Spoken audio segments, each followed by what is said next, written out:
Here's a little tip today for you entrepreneurs. Just remember, all business is show business. All business is show business.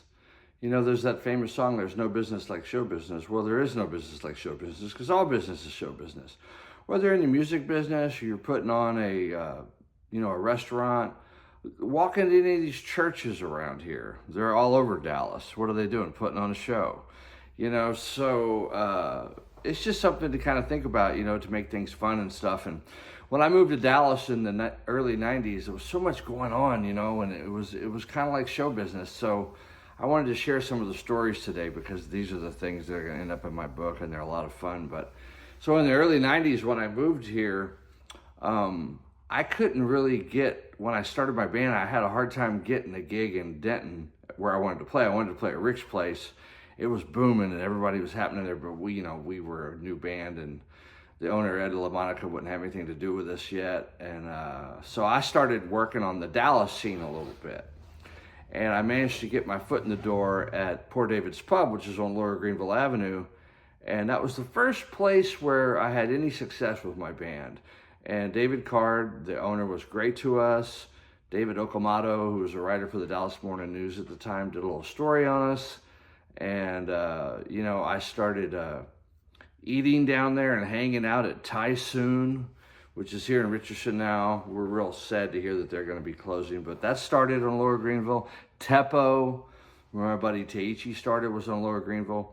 Teiichi knows how to play guitar a little bit. He's played Eruption, parts of it at my house before.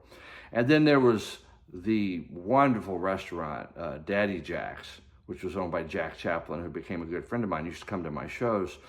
Well, in the early 90s, Poor David's Pub was a major hub of where you might go to see some great music and stuff. And we were just happy to get our foots in the door over there and start doing things. And I remember one of the craziest things I saw in the early 90s was I went down to see Van Halen in West End. They had to do a concert because Sammy had canceled a regular show here because of his voice. And sometime around that time, I went to the grand opening of Planet Hollywood. This is in the early 90s, probably like 1991. And it was the strangest gig you ever saw in your life because Bruce Willis was up there playing, and he's kind of okay or whatever, just goofing off doing blues stuff. But Steven Seagal, of all things, was up there playing. And I didn't know that Steven played guitar. I don't know if he's known for his guitar playing or whatever. But it was interesting because he had Leland Sklar on bass and Doyle Bramhall Sr. on guitar. And I'm like, what in the world?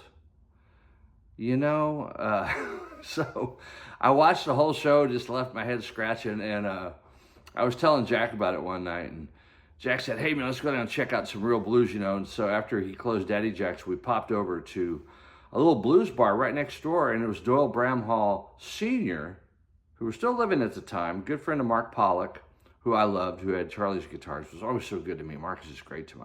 Both those guys moved to Alpine, Texas later on. We'll have to talk about that sometime.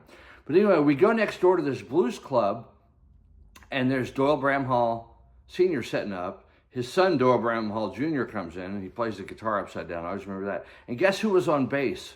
Mike Judge. Yeah. Before the big Beavis and Butthead fame, Mike Judge lived here in Richardson, was playing bass in local bands, and one of the people he played with was Doyle Bramhall. So, right away, I kind of started thinking about, hey, this Dallas, there's a lot going on here, man. I'm going to check it out, and I fell in love with Teppo and Daddy Jack's and Teiichi, and those are my little hub down there. I'd go down there and promote the shows, and we do our thing, and we started playing at the Harder Bar across the street. And I actually had a lot more success in Dallas than I ever did in Denton. And we finally got into Rick's place because Steve Bodecker, that owned the tavern, walked Ed over to one of our shows one night that was packed, and we got our foot in the door. And that's going to be another story. I just thought I'd share a fun Dallas story today. Okay. And remember, this all show business. All business is show business.